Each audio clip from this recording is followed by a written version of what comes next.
Kita bersyukur bahwa kita bisa masuk di tahun 2022 dan tidak kita sangka bahwa Tuhan sudah memimpin kita sejauh hari ini sampai di hari yang ke-11 begitu ya. Saya teringat di tahun yang lalu pada saat ibadah awal tahun juga, waktu itu Kak Marli yang pimpin, hari itu juga saya terindikasi positif COVID gitu ya, di hari yang sama. Gitu ya. Jadi saya selalu ingat ya, ini menjadi sebuah ya, atau tadi itu relawan bencana bilangnya, bencana Semeru bilangnya taman memorial gitu ya. Ini hari memorial gitu ya. Dan orang-orang yang waktu itu menjadi saksi-saksi hidup masih ada hari ini, kelompok-kelompok itu, dan waktu itu kan COVID-nya berjemaah ya, cukup banyak. Ya, hari ini kita akan sama-sama coba untuk bergumul memikirkan tentang satu topik yang saya pikir ini menarik untuk kita bahas gitu ya, menarik untuk kita gumulkan. Nah, rekan-rekan semua, sebetulnya kalau kita melihat di tahun yang baru ini, ya di tahun 2022, ini ya, ya. Nah, sebetulnya sudah kita mulai dengan adanya virus COVID Omicron yang baru begitu ya. Jadi ini setiap tahun berganti namanya, bahkan mungkin beberapa semester pasti berganti. Nanti nggak tahu semester tengah itu berganti nama apa lagi gitu ya. Cukup banyak dan itu membuat kita tidak jadi hafal. Yang penting adalah COVID begitu ya. Itu dimulai dengan itu. Kemudian juga, nah kita melihat juga di awal tahun sudah ada bencana ya, termasuk juga yang rekan-rekan kita, saudara-saudara kita yang ada di Jayapura ya, yang kita juga patut mendoakan. Ya, itu bencana besar juga, banjir dan longsor juga tidak hanya di Jayapura, ternyata ada beberapa tempat termasuk juga provinsi, ada Aceh, Kalimantan Tengah begitu ya. Nah, ini juga berita yang baik, ternyata Indonesia sudah memberanikan diri untuk tidak mengekspor batu bara ya. Tapi ternyata diralat sama Pak Luhut ya untuk kembali lagi untuk dipikirkan. Ya, ini menjadi satu hal yang penting kalau kita lihat di tahun yang baru ini. Saudara-saudara. Kemudian juga nah ini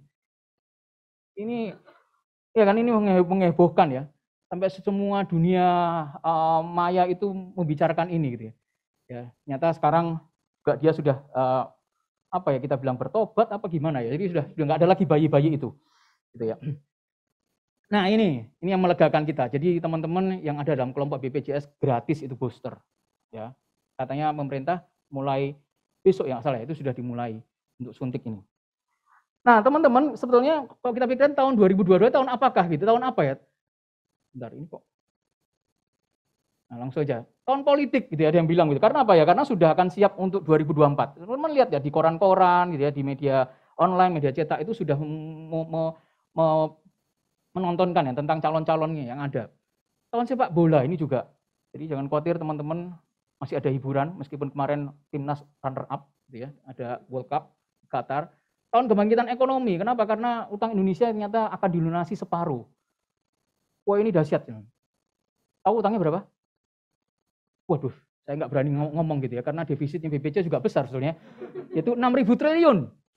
Katanya separuhnya mau akan dilunasi. Kenapa? Salah satunya adalah ekspor batu bara yang dilarang itu. Gitu saat ini. Nah, Indonesia juga jadi tuan rumah G20. Kita akan juga dikatakan akan menjadi negeri herd immunity. Jadi semua itu sudah akan siap, kita tidak mungkin cepat langsung terinfeksi virus, kira-kira begitu. Nah, bagi pelayanan perkantas, nah ini tahun pembangunan Ruper, betul ya Pak PC, pemindahan beberapa aset. Nah, ini juga penting ya, akan ada yang datang dan akan ada yang pergi. Ya, kita menjelang masuk usia 50 tahun juga.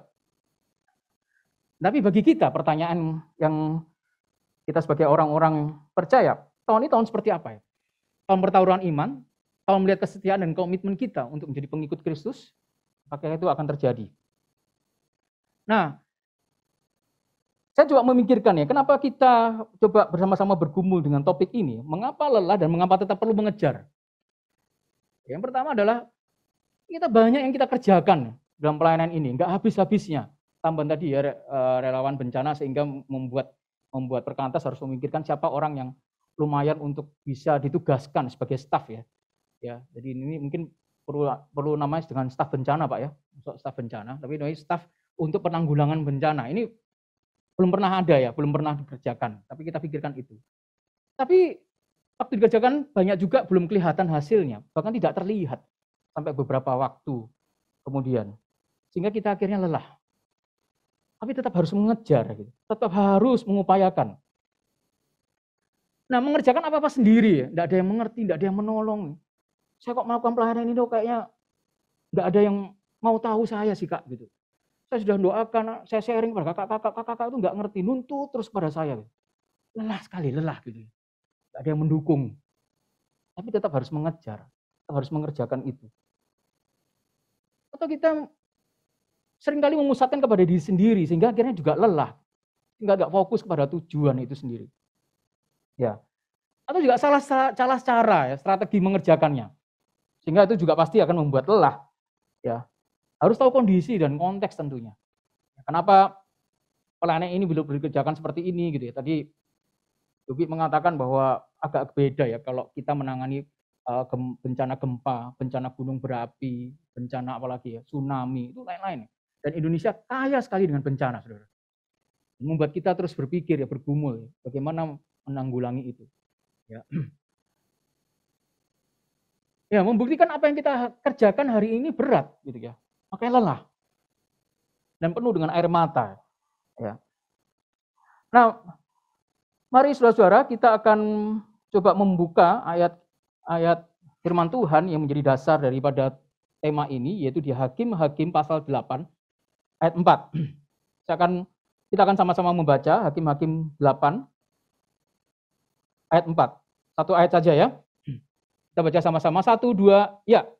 Ketika Gideon sampai ke sungai Yordan, menyeberanglah ia dan ke-300 orang yang bersama-sama dengan dia. Meskipun masih lelah, namun mengejar juga. Saya akan bacakan sekali lagi. Ketika Gideon sampai ke sungai Yordan, menyeberanglah ia dan ke-300 orang yang bersama-sama dengan dia. Meskipun masih lelah, namun mengejar juga. Kita berdoa sekali lagi. Bapa di surga, kami memohon pertolongan-Mu ketika kami boleh memikirkan dan mengumulkan ayat ini. Singkapkanlah apa yang menjadi rahasia yang Tuhan ingin kami dengar. Kami juga gumulkan dan lakukan Tuhan. Firman-Mu, kebenaran-Mu itulah yang selalu menjadi dasar di kehidupan kami. Termasuk ketika kami akan melangkah di tahun yang baru ini. Ini doa kami Tuhan. Di dalam nama Yesus Kristus kami berdoa dan bersyukur. Amin. Nah saudara-saudara, kalau kita lihat di ayat 4 ini dalam pasal 8, kita tidak bisa melepaskan daripada tentang hakim-hakim itu sendiri. Ya, hakim-hakim itu sendiri. Maka bicara hakim-hakim gitu ya, dalam bahasa Ibrani sofatim atau softim atau kritai itu dalam Septuaginta ya, itu berarti penguasa, pembebas, penyelamat. Jadi hakim bukan dikonotasikan hakim sekarang pengadilan itu ya. Judge itu ya, bukan lain ya. Tapi hakim yang dimaksud sini adalah bagaimana pemimpin ini gitu ya, dipanggil Tuhan, dibangkitkan Tuhan pada zaman Israel dalam kondisi yang terpuruk untuk menjadi penyelamat dan pembebas. Sehingga hakim-hakim ini ya yang ditunjuk oleh Tuhan punya tugas untuk memperhatikan kerohanian bangsa. Dia memelihara dan menegakkan hukum keadilan Tuhan, menyelesaikan pertikaian, membebaskan mereka dari penindasan musuh. Itu setiap hakim yang diceritakan ya. Ada banyak hakim ya yang diceritakan ya. Kalau kita hari ini bahas Gideon, ada apa teman-teman? Ada Simpson, ada apa? Barak, Deborah. Kenapa Calvin nggak juga jadi hakim ya? Ternyata lain gitu ya. Ada di rumah itu.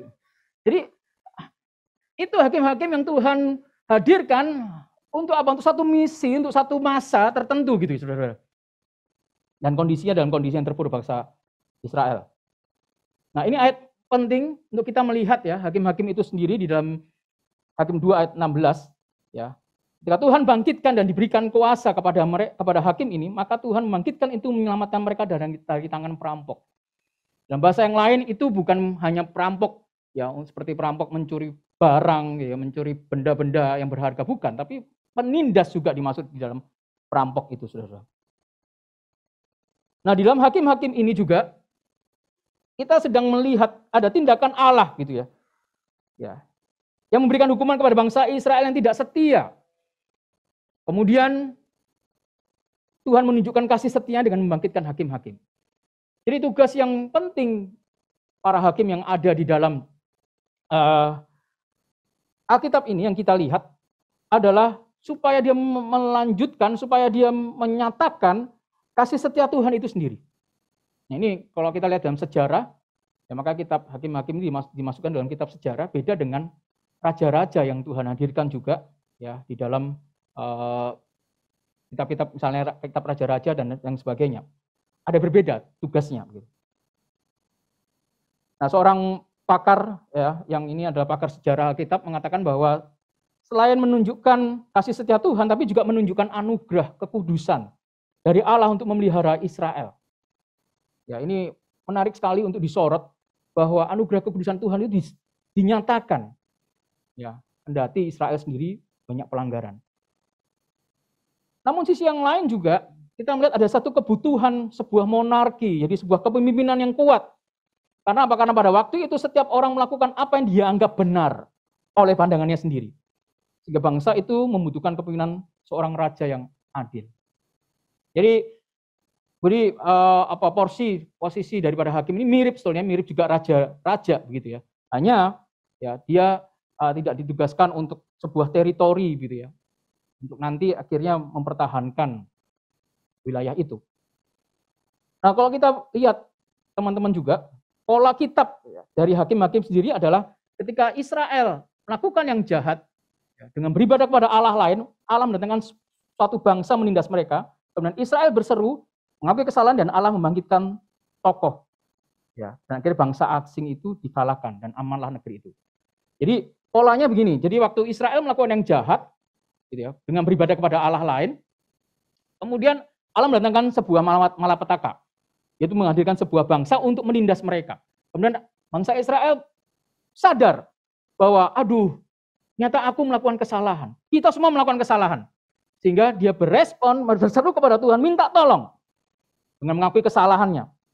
Dan Allah membangkitkan tokoh. Ya, seorang pemimpin, yaitu hakim-hakim, supaya bangsa itu dikalahkan. Nah, kita melihat juga di dalam pola ini, yang kalau kita boleh teliti, ada 7 siklus gitu ya. Jadi siklusnya itu dalam 7 tokoh hakim-hakim besar yang disebutkan di dalam kitab ini. Ya, itu polanya sama. Jadi ada pelanggaran, penindasan, permohonan, pembebasan. Ya, selalu begitu, pelanggaran, penindasan, permohonan, pembebasan. Ya, ada sebuah nuansa yang kontras dibandingkan dengan kitab Yosua. Ya, kalau kitab Yosua, ya, dari peki kemenangan ratap kekalahan, nah ini dari kebebasan ke penindasan, dari kemajuan ke kemerosotan. Jadi agak berbeda.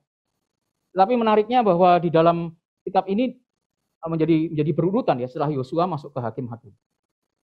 Nah, rekan-rekan semua, kita akan masuk ya lebih khusus lagi tentang ya di dalam topik ini. Yang tadi bicara tentang hakim-hakim. Yang kedua adalah siapa Gideon ini? Nah, kitab khusus Gideon 2 pasal menceritakan ya dari pasal 6 ayat 1 sampai pasal 8 ayat 35. Kita coba perhatikan sedikit pasal 6 ayat 1. Saya akan bacakan ke teman-teman. Tapi orang Israel melakukan apa yang jahat di mata Tuhan. Sebab itu Tuhan menyerahkan mereka ke dalam tangan orang Midian 7 tahun lamanya. Dan seterusnya, bagaimana orang Midian itu menjajah. Ya. Jadi sampai betul-betul orang Israel itu melarat selama 7 tahun.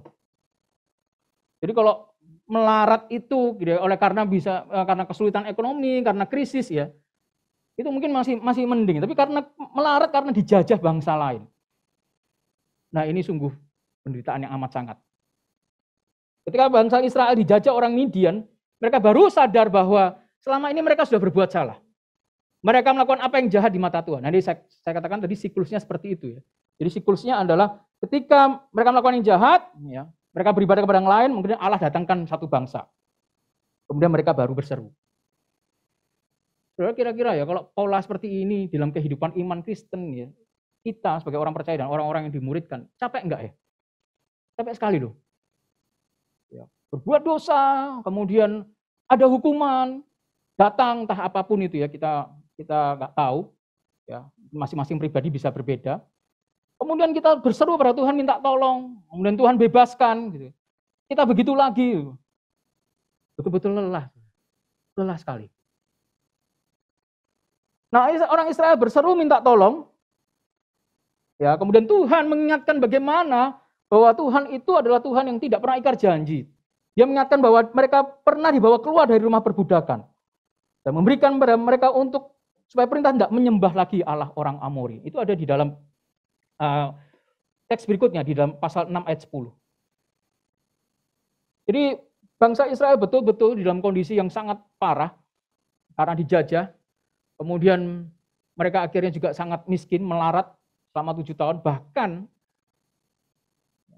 mereka seolah-olah tidak ada lagi orang yang bisa membebaskan kondisi ini.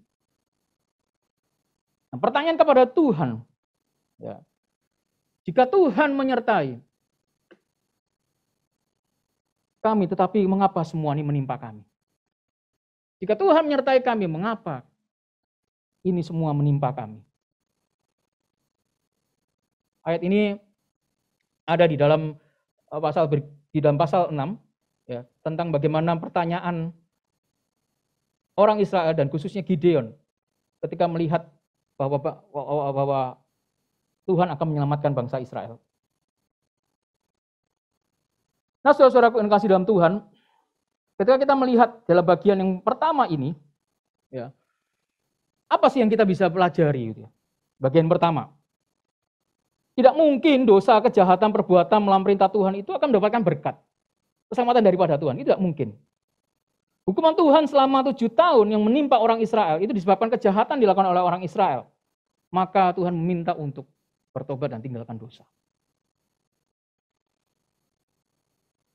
Di dalam kita memasuki tahun yang baru ini, yang katanya orang juga masih sudah tersisa berapa ratus hari gitu ya. Kan banyak ya di dalam status-status itu, masuk tanggal 1 Januari tinggal 364 hari. Wih, kok ya dihitung gitu ya. Memang mau masuk lagi tahun 2023 itu. Terlalu cepat. Ya. Pertanyaan adalah, apakah kita sudah betul-betul meninggalkan hidup kita yang selalu memberikan kesedihan bagi hati Tuhan untuk kita tinggalkan di tahun 2021. Dan kemudian kita betul-betul masuk dalam kehidupan yang sungguh-sungguh berkenan di hadapan Tuhan. Dan pada waktu kita bergumul untuk masuk tahun 2022 gitu, apa sih doa dan permintaan kita kepada Tuhan? Ketika kita merasakan ada kehilangan sesuatu di tahun 2021, apa itu? Mungkin seorang kita kasihi, ya, kita sangat sedih gitu ya, dan berduka. Ada beberapa rekan-rekan pelayanan yang akhirnya Tuhan panggil. Apa kita juga kehilangan materi, usaha, pekerjaan? Atau kita sebenarnya kehilangan arah hidup yang tidak lagi mengarahkan kepada agenda Tuhan? Segera datang dan meminta penyertaan Tuhan. Kita begitu sensitif kalau kita kehilangan sesuatu yang itu berharga di hidup kita. Tapi ketika kita kehilangan arah, kehilangan tujuan hidup, kita nggak pernah sensitif di situ. Kita merasa itu biasa-biasa aja. Karena apa? Bukan sesuatu yang ada dalam hidup saya yang penting. Karena yang sesuatu yang pegang itulah yang terpenting bagi saya daripada Tuhan yang adalah segala-galanya bagi hidup saya. Segera datang dan meminta penyertaan Tuhan di dalam tahun 2022 ini. Itu betul-betul hidup dan perkenan Tuhan. Nah, bagian yang kedua, rekan-rekan semua, saudara-saudara semua. Kita melihat sebetulnya Gideon ini siapa gitu ya. Nah, dikatakan dia adalah kaum yang paling kecil ya di suku Manasye, paling muda di antara keluarga ya, namanya keluarga Aser ya, salah ya. Paling muda ya, paling muda. Tapi menarik, Tuhan menyertai dia. Ya. Nah, sampai berkali-kali ada kata penyertaan itu ya. Dalam teks ini untuk mengatakan bahwa Tuhan akan mengutus Gideon. Ayat 12 ya, pasal 6. Dikatakan malaikat Tuhan menampakkan diri kepadanya dan berfirman kepadanya dengan demikian, Tuhan menyertai engkau. Ya pahlawan yang gagah berani. Kemudian jawab Gideon, Tuanku, jika Tuhan menyertai kami, mengapa semuanya menimpa kami? Di manakah segala perbuatan yang ajab yang kau pernah ceritakan kepada kami? Nenek moyang pernah mengatakan itu.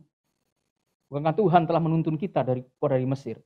Ini sepertinya seolah-olah ingin mengatakan bahwa ketika Tuhan bilang, kamu adalah pahlawan gagah berani, tapi kondisinya beda gitu.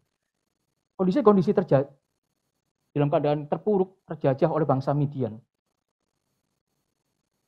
Dalam bahasa sehari-hari mungkin Gideon mengatakan yang benar aja Tuhan. Masa gagah berani tapi bangsaku 7 tahun melarat. Nah ini yang menjadi respon Gideon. Seolah-olah dia mengatakan bahwa dia sedang mengatakan bahwa aku ragu gitu. Kalau gagah berani tapi kondisinya seperti ini. Kemudian di ayat berikutnya, ya ayat 22 di pasal 6 mengatakan bahwa ketika aku melihat Tuhan Allah, celakalah aku. Baru ketika Tuhan menyatakan diri melalui malaikat, baru dia sadar bahwa betul-betul Allah itu menyertai. Allah itu Allah yang besar. Allah yang menyatakan karyanya. Dan di situ Tuhan menyelamatkan Gideon. Nah, saudara-saudara, peristiwa nggak berhenti di situ. Itu ya, ketika Gideon mengambil tugas ya, sebagai hakim, sebagai pemimpin bangsa Israel, ya kemudian dia dapat tugas pertama oleh Tuhan Allah, yaitu untuk meruntuhkan mezbah Baal. Kemudian tiangnya itu ditebang, ya kemudian harus dikorbankan lembu jantan dengan kayu yang dari tiang yang ditebang itu. Nah, kalau kita boleh soroti ya di dalam teks ini, yaitu ada di dalam ayat 25 ya sampai ayat 32, ini sebuah tindakan yang sebetulnya sangat konyol. Kenapa? Karena ini berada di antara keluarga mereka sendiri. Jadi Gideon mendapatkan tugas tidak dulu jauh-jauh begitu ya, untuk akhirnya langsung berperang kepada bangsa Midian, tapi bereskan dulu apa yang terjadi di dalam keluarganya, yaitu ada penyembahan-penyembahan yang masih ada, yang harus diruntuhkan, yang harus juga akhirnya dibangun sebuah mezbah untuk Tuhan. Saudara, menarik untuk kita lihat ya, di dalam bagian ini adalah ketika kita mau masuk di dalam tahun 2022 begitu. Kita banyak berharap gitu. Ada resolusi-resolusi besar ya yang kita siapkan dan kita doakan. Namun apakah kita sudah siap, hati kita, hidup kita benar-benar layak di hadapan Tuhan, benar-benar sungguh mau berkenan di hadapan Tuhan? Mesti bereskan dulu. Bereskan dulu. Nah, bagian berikutnya kalau kita lihat juga di dalam pasal 6 ya tentang bagaimana ada Gideon meminta sebuah tanda ya, tanda bulu domba Gideon, itu ayat 36 sampai 40. Jadi tanda yang diminta Gideon, ada tanah kering, tanahnya itu kering tapi seluruh guntingan itu penuh embun gitu. Tapi sebaliknya juga guntingan bulu itu jadi kering tapi tanah itu penuh embun. Ini lagi-lagi ada sebuah paradoks yang sedang dihadapi oleh Gideon tentang bahwa panggilan Tuhan kepada Gideon itu tidak selalu mengikuti apa yang Gideon pikir. Nah, ini pentingnya adalah kita mengenali juga spirit zaman, semangat zaman yang hidup ya, dalam hidup kita pada zaman ini tahun 2022. Termasuk juga waktu itu kita belajar, Gideon mencoba disuruh Tuhan memahami apa yang sedang terjadi bagi bangsa ini. Ya. Nah, apa yang kita bisa pelajari dari bagian ini adalah ketika Gideon dipanggil Tuhan dalam sebuah kondisi bangsanya dalam cengkraman bangsa Midian, ada sebuah paradoks dalam kehidupannya ketika dikatakan pahlawan yang gagah berani. Dia perlu konfirmasi dari Tuhan atas panggilan itu. Gideon harus sadar spirit zaman yang ada di dalam hidupnya pada waktu itu. Ketika kita juga mencoba untuk memasuki tahun 2022 ini, zaman apa yang sedang terjadi? Ya, di dalam pelayanan-pelayanan yang kita kerjakan, pelayanan siswa, pelayanan mahasiswa, yang penuh dengan semua serba tetap online gitu ya, tidak bisa tatap muka langsung. Ya. Saya punya mahasiswa yang saya bimbing, KTB anak ITS gitu ya, 2020-2021 gitu ya. Mereka semua orang di Jakarta. Waktu saya ke Jakarta untuk pengen ketemu mereka, itu pun juga nggak bisa. Gitu. Benar-benar lelah. Tapi harus mengejar juga gitu ya, kira-kira gitu. Saya kontak, saya telepon, aku nggak bisa Kak. Dalam hati lah, aku tuh ngopor ini, gue nggak ngejar kowe, kan kira-kira gitu kan. Tetap pasti nggak bisa ketemu gitu. Padahal itu udah satu provinsi gitu ya. Satu tempat kira-kira. Jadi teman-teman, gimana kita bisa melayani zaman ini ya? Yang orangnya kita nggak pernah bisa tahu persis face to face ya. Karena sekarang adalah screen to screen, bukan lagi face to face. Gitu ya, cuma sebuah layar gitu ya. Tapi inilah zaman yang sedang kita hadapi. Nah, kita lihat juga ya, tadi yang saya katakan dengan tanda ya, bulu domba itu. Gideon bukan sedang ingin menentukan apa itu kehendak Tuhan, apa bukan. Tapi dia ingin mengkonfirmasikan apa yang telah diketahuinya sebagai kehendak Tuhan. Ya, itu bedanya ya. Jadi dia bukan menentukan bahwa ini kehendak Tuhan apa bukan ya. Tapi dia ingin menginformasikan bahwa apa yang sudah dia tahu itu adalah memang betul-betul kehendak Tuhan. Ada yang masih terus bergumul mencari kehendak Tuhan di tahun 2022? Pasti ya. Karena bagi kita masih belum serba jelas dan kita juga terbatas. Ya kan? Ada yang bergumul untuk sekolah, ada bergumul untuk punya rumah, ada bergumul untuk nikah. Apa lagi ya? Stafnya bergumul ya. Apa lagi Pak PC ya? Bergumul untuk pengen jadi staf. Wah, itu jangan lupa juga ya. Mana bisa mau sekolah kok nggak jadi staf duluan gitu ya, Alfian ya, kan gitu. Banyak ya bergumulnya itu yang kita harus hadapi gitu ya. Pertanyaannya adalah sampai kapan gitu ya? Apakah betul-betul tahun 2022 ini semua terjawab?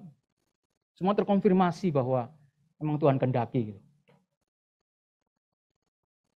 Nah, rekan-rekan semua, kita coba sekarang masuk ya, lebih khusus lagi ke Hakim-Hakim 8 ayat 4 sampai B. Jadi sudah 3,5 jam 20 menit ini masih belum masuk kepada intinya. Tidak usah khawatir, mungkin besok malam baru selesai kita ya. Nah, mari kita lihat ya. Sebetulnya Sungai Yordan itu kayak apa sih? Panjangnya seperti ini. Ya, menurut catatan ensiklopedia yang saya lihat itu panjangnya adalah 251 km. 156 mil. Itu kira-kira kalau ya mungkin dari Surabaya sampai Solo ya kira gitu. Panjangnya Sungai Yordan. Kalah Sungai Tamongan. Iya kan? Betul nggak Mas Koko?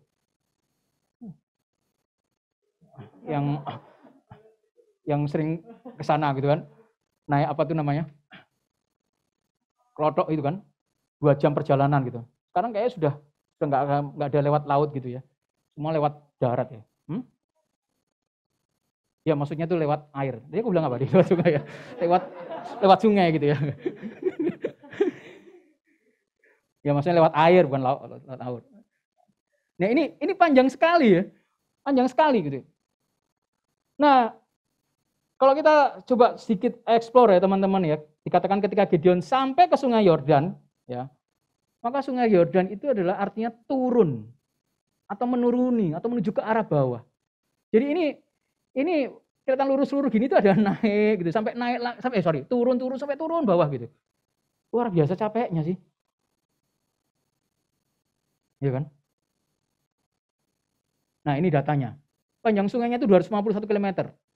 Dan jarak ini bisa jadi 2 kali lipat karena banyak belokan. Ya. Kondisi yang sulit karena Palestina ini punya ya airnya besar sekali, banyak sekali gitu ya. Dan terus menerus mengalir. Dan ini sungai yang unik dan menarik di dalam kitab ini. Kenapa ini disebutkan? Pasti ada hal yang khusus. Ya. Bukan karena memang bahwa rutenya memang masuk Sungai Yordan begitu ya. Itu secara geografis begitu memang ya. Karena ada Gideon sedang akan mempersiapkan untuk maju berperang kepada Midian dan mereka ada di sisi baratnya ya si pasukan Midian ini. Tapi kalau kita lihat sebetulnya ada sesuatu yang penting yang ini disampaikan oleh teks ini ya tentang kenapa Sungai Yordan ini ada. Itu yang pertama adalah teman-teman, Sungai Yordan ini disebut pertama kali dalam Kejadian 32 ayat 10 ketika Tuhan menyertai Yakub. Dan sebetulnya adalah bicara juga tentang bagaimana Allah itu menunjukkan kesetiaannya. Seperti waktu Tuhan sudah menyertai Yakub, bahkan Yosua memimpin bangsa Israel menyeberang Sungai Yordan, maka Tuhan juga akan memimpin Gideon dengan pasukannya. Jadi kenapa disebutkan dalam Sungai Yordan ini? Karena memang ada sesuatu yang ingin kita belajar. Bahwa Tuhan menunjukkan kesetiaannya. Tempat yang sama, setelah menunjukkan sebuah peringatan dengan adanya peristiwa yang menyertai. Seringkali kondisi sekeliling nggak kondusif membuat kita akhirnya bertindak mundur. Sebenarnya Allah sedang memberikan pesan kepada kita. Bahwa sesuatu yang nggak mungkin bagi Gideon, karena kondisi Sungai Yordan tadi, Tuhan menunjukkan kuasanya. Nah, saudara-saudara, di setiap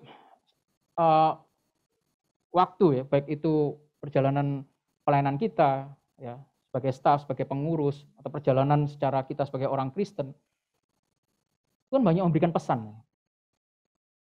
Kita sensitif nggak untuk hal itu? Itu hal yang menunjukkan bahwa sebetulnya Allah sedang kembali lagi menunjukkan kuasanya, menunjukkan kesetiaannya bagi orang-orang yang mengasihinya. Bagian yang kedua yang kita juga belajar, bagian pertama tentang disebutkan sungai Yordan, bagian kedua adalah ketika dia menyeberang, ada 300 orang yang bersama-sama dengan dia. Nah, kata menyeberang di sini pakai kata ober yang berasal dari kata dasar afar yang berarti meluap-luap. Jadi ingin terus siap untuk berperang, melewati sampai seluruh jiwa, seluruh tenaga gitu dikeluarkan untuk nyebrang, untuk menghadapi musuh. Jadi, nyebrang ini bukan nyebrang jembatan kemudian lihat kanan kiri itu sungainya, airnya tinggi apa enggak ya. Tapi mereka tahu kondisi sungai Yordan dan dia terus ingin menyeberang, melewati tempat itu. Karena apa? Karena ada musuh di depannya yang harus dikejar. Jadi tidak hanya menyeberang oleh karena memang ada satu tempat ya, karena daerah yang akan dimasuki oleh pasukan Israel, tapi juga di sini kita melihat ada sebuah kegairahan, keseriusan ya, itu sedang berperang kepada bangsa Midian. Nah, saudara, pasukan Gideon, kalau kita lihat 300 itu, sebetulnya di awal itu 32.000, di pasal 7 ayat 3 disebutkan di situ ya. Sebenarnya pasukan Midian, kalau kita lihat di pasal 8 ayat 10 itu 135.000.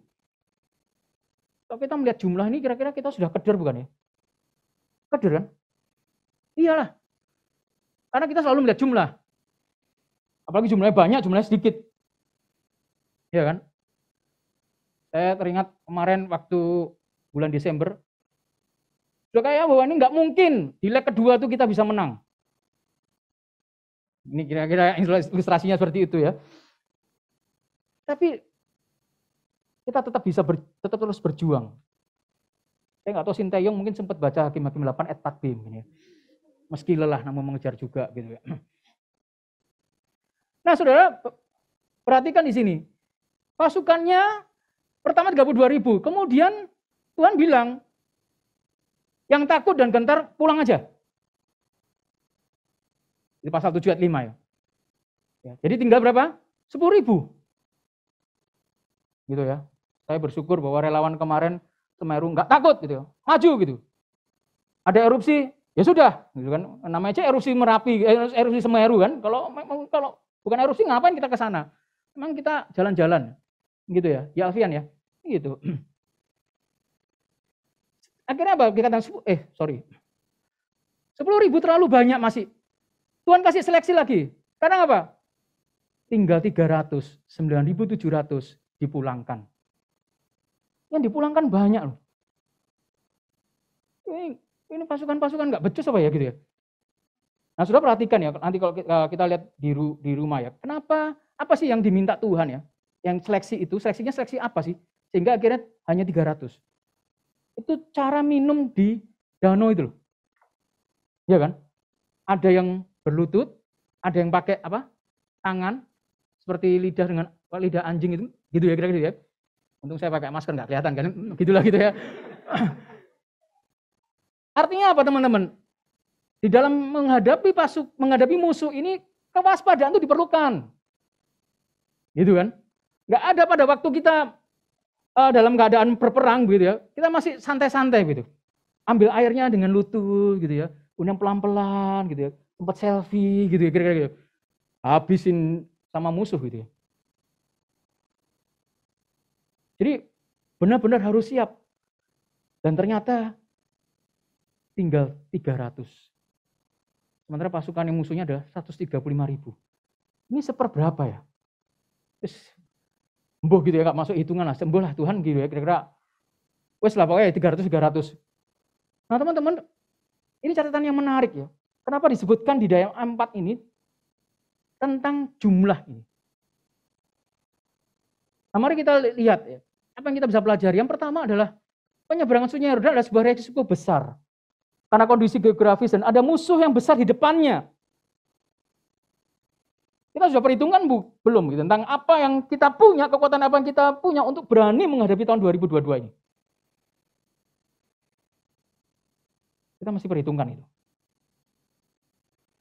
Yang berikutnya, ketika Gideon membawa 300 orang, jumlah yang sama ya dari pasal 7 ayat 6, perhatikan yang tadi ya waktu Tuhan perintahkan untuk cara ambil minum di danau itu, sampai pasal 8 yang kita baca tadi, jumlahnya masih sama, 300. Di mana yang mempertahankan 300 orang ini tetap lengkap, komplit, utuh, gak berkurang sama sekali. Ini luar biasa ini. Iya kan? Mengurus pelayanan siswa berapa orang? 15 ada nggak selo? 10? 8. TPS-nya berapa? TPS-nya 8. Bisa nggak tetap mempertahankan sampai terakhir masa jabatan 8 orang? Oh gampang, 8 kok. Dikit itu. 8, 8 gitu ya, cuma 8. Tapi tetap ada yang nggak komitmen gitu ya. Tetap ada yang belum diusir sudah pergi sendiri gitu, kira-kira gitulah. Iya. Pergi tidak kembali gitu ya. Mending lagunya Elo, pergi tapi kembali. Anak-anak PMK. Apa? Indah. Berapa pengurus PMK? Bona, 15 ya yang baru ya. 12. Karena belum dilantik, Pak. Nanti Jumat ini. Ya, soalnya aku Gideon jadi lali. Nah, 12 bisa nggak mempertahankan 12 sampai akhir gitu loh. Syukur-syukur di tengah-tengah tahun ada yang tergerak untuk menjadi bagian dari pelayanan mahasiswa PMK kota gitu ya. PAK. Berapa Ben? Pengurusnya? Hah? 9. Wah, Wali Songo gitu ya. Benar-benar bisa nggak sampai 9 sampai berakhir gitu ya. PA wilayah gitu ya. KTB, kelompok FBD dan sebagainya gitu. Bisa nggak tetap kita siapkan orang-orang itu yang orang yang berjuang bagi kebenaran, hidup bagi kebenaran. Nggak mudah. Pasti lelah. Ini yang dilakukan oleh Gideon. Nah, bagian yang berikutnya, bagian yang terakhir di ayat 4 ini. Dikatakan meskipun masih lelah namun mengejar juga. Bahasa Ibrani-nya adalah ayefim, dari kata ayef yang berarti lelah. Tenaga sudah terkuras, sudah habis gitu ya. Tapi dengan kekuatan yang masih tersisa, masih terus bisa bangkit. Ya, berlari berhadapan-hadapan dengan musuh. Dan kata mengejar di sini adalah radab, dalam artinya adalah menyusul dari belakang. Untuk semakin dekat. Ya. Namanya menyusul itu kan harusnya semakin dekat ya. Kalau menyusul nggak sampai-sampai itu bukan menyusul namanya. Itu namanya jalan di tempat, kan gitu kan. Saya tak nyusul Kak. Wow, sudah kemana masih di Ruper, itu kan nyusul namanya. Itu kan gitu kan. WA sekarang kan gitu chat. Gimana kamu? On the way, masih mandi. Gitu kan. Jadi kita berusaha gimana targetnya tuh nggak lolos gitu loh. Ini yang dilakukan oleh pasukan Gideon. Ya. Jadi kata mengejar ini untuk semakin dekat dan akhirnya bisa bertempur gitu. Karena itu tujuannya gitu. Mereka mengumpulkan 300 ini bukan untuk supaya show of force gitu ya, karena 300 juga ada apa-apanya kan. Atau untuk mengatakan bahwa ya aku mampu, tapi yang kita tahu adalah fokus kita apa gitu untuk kita kerjakan dan itu harus kita raih dan bisa kita dapatkan.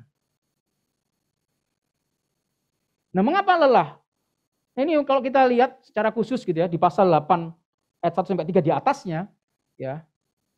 Mereka menghadapi juga konflik di antara suku, yaitu adalah suku Efraim.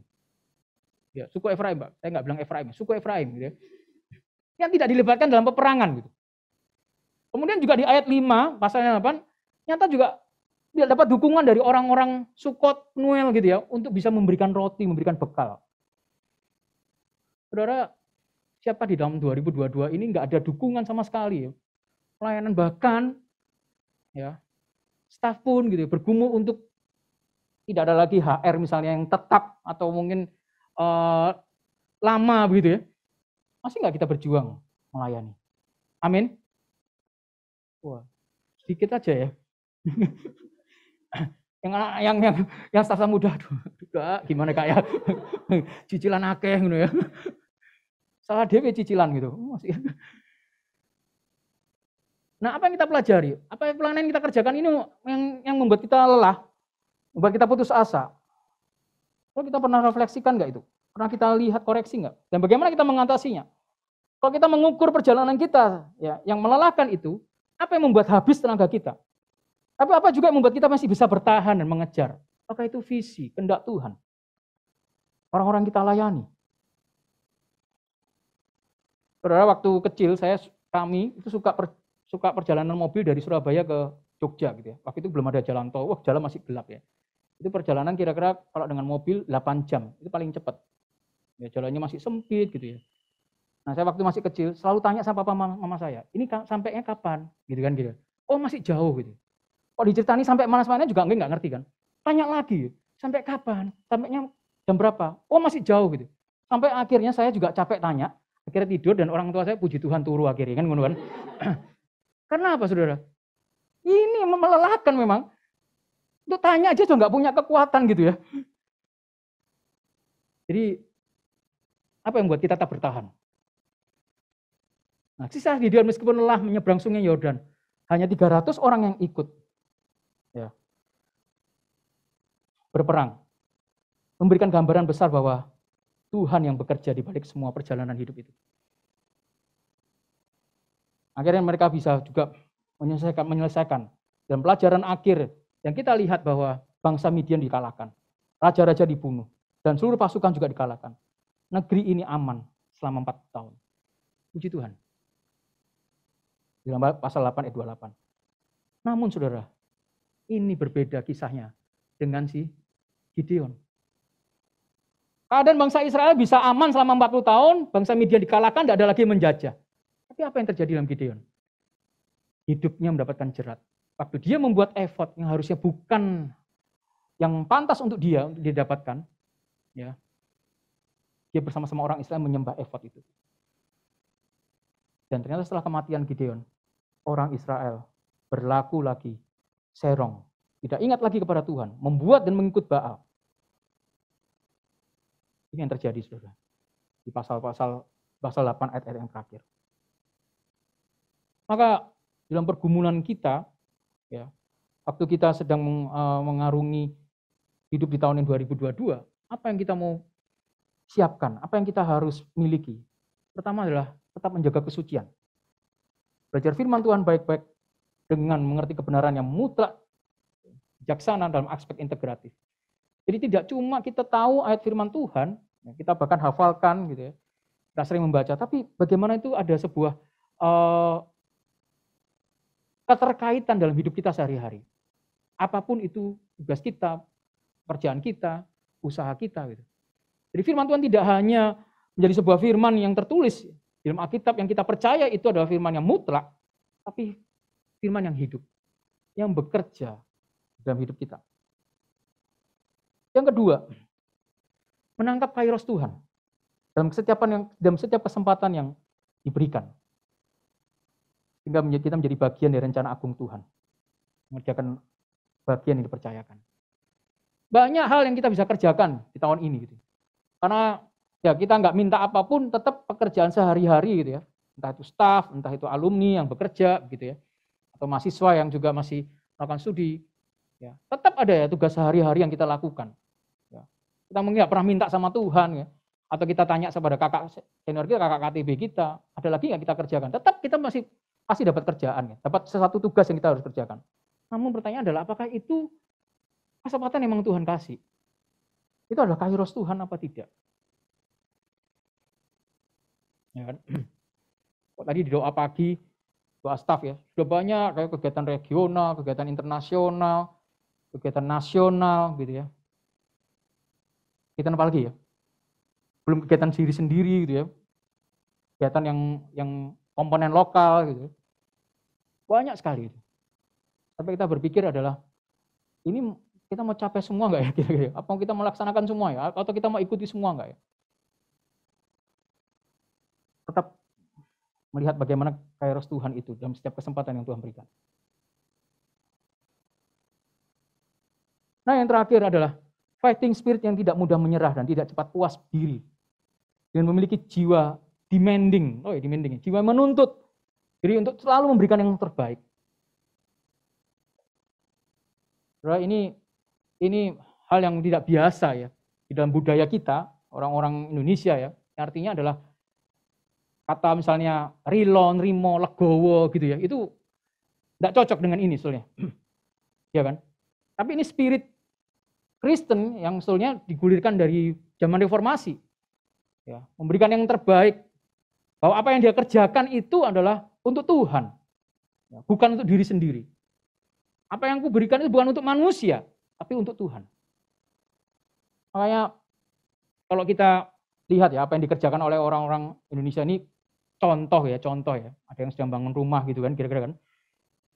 Kalau kita lihat bangun rumah, yang dibagusin itu yang dilihat.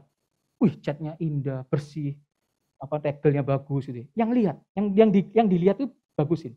Tapi yang nggak dilihat, nggak dibagusin. Buktinya apa? Waktu kita tempati, pas hujan bocor.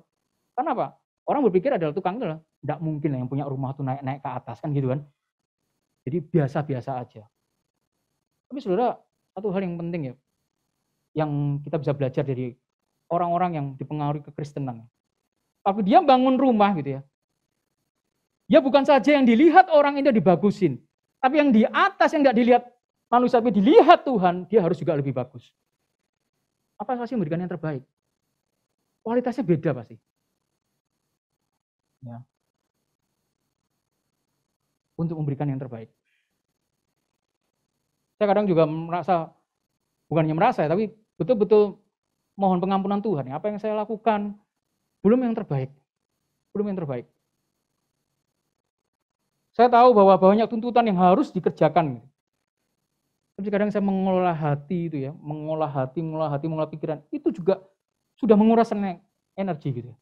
Akhirnya habis cuma di situ ya, merenung, meratap gitu ya, menyesali kenapa gitu. Tidak pernah untuk bisa terus maju ke depan, mengerjakan sesuatu yang terbaik bagi Tuhan. Saudara, apakah kita siap ya di tahun 2022 ini, apa yang kita kerjakan pasti melelahkan. Pasti juga membuat kita terkuras tenaga kita, energi kita, pikiran kita. Bahkan mungkin kita berpikir untuk mau mundur gitu. Tapi ingat bahwa Tuhan tetap berlaku setia. Ketika kita merasa lelah, merasa sudah tidak punya lagi kekuatan untuk mengerjakan ini, Tuhan tetap berlaku setia. Maka tetap perlu terus mengejar. Tetap perlu terus mengerjakan ini. Karena kita tahu bahwa sesuatu dari Dia, oleh Dia dan kepada Dia, dan untuk Tuhan, kemudian sampai selama-lamanya. Amin.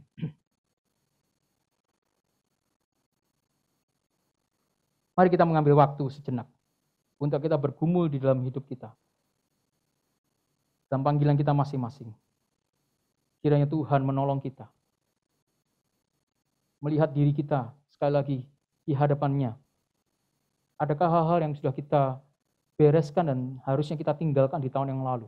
Untuk kita tidak lagi mengerjakan itu di tahun yang baru ini. Dosa-dosa perbuatan, relasi yang tidak baik, perkataan, ataupun apapun yang ada dalam pikiran kita, hati kita, yang kita harusnya tinggalkan. Kalau kita tetap ada di dalam mengerjakan itu, kita pasti akan lelah. Kita pasti akan tidak sanggup untuk mengerjakan hal-hal yang besar di tahun yang baru. Ya Tuhan menolong kita, mari kita bersama-sama mengambil waktu untuk berdoa dalam hati kita masing-masing.